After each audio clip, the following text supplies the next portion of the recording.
Hey everyone, if you'll notice, I'm wearing my old World War II field jacket, style field jacket today because I'm going to put a clip in here trying to push home a point that I want to make today.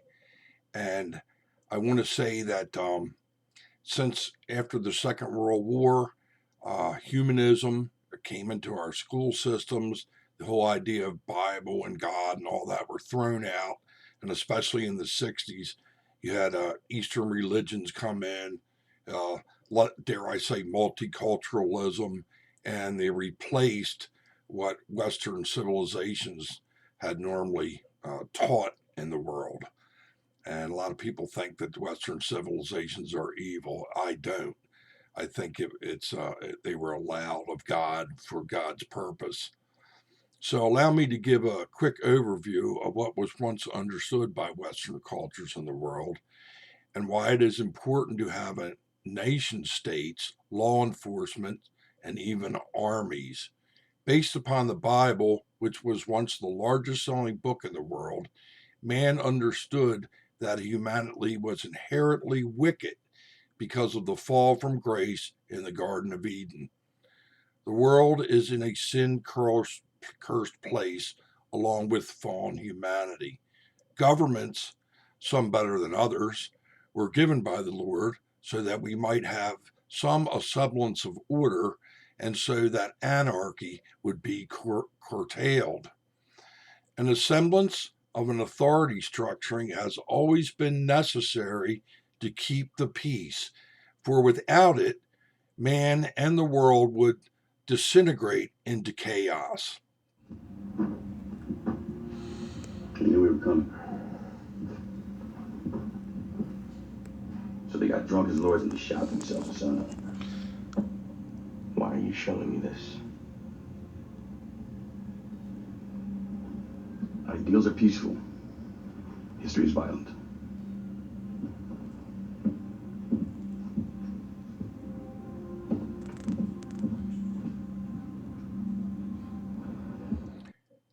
Godly leadership is based upon servitude in people, as in putting the welfare of others above oneself. This is what makes a good leader, and not a selfish, greedy, and power hungry representative. The humanistic teachings of evolution, which were embraced by Karl Marx in the 19th century, has overrun our education systems globally. And now the theory of evolution is embraced as fact. Marx understood that the best way to overthrow the idea of a righteous God was to teach there is no God and that man is supreme. This also creates a false premise which teaches that mankind is evolving and becoming more and more competent to rule the earth in goodness. This is all the big lie, what I call the big lie, from the father of lies, the devil. It is my opinion that one of the reasons the Bible speaks of wars and rumors of wars in the end of days is because of a global power grab in just who will play God, who will have the ultimate authority over other people. There will be no peace until the Prince of Peace returns to judge the living and the dead. Of course, I was just reading that to get my point across. So it's very important that the people understand um, that there are absolutes, that there's a God, there's good and evil, and they understand that man is fallen. Because without God, without absolutes, everything goes to relativism. I think, therefore I am. Man is supreme. There is no God. We make our own destination. We make our own choices. And since we're evolving, the world's going to be a better place. That is a lie. That's a lie of Satan. And that's a lie of what Satan wants to do to reunify man, uh, the ethos, apart from God. And I want to say that God separated man for this very reason. Back, I believe, is Genesis.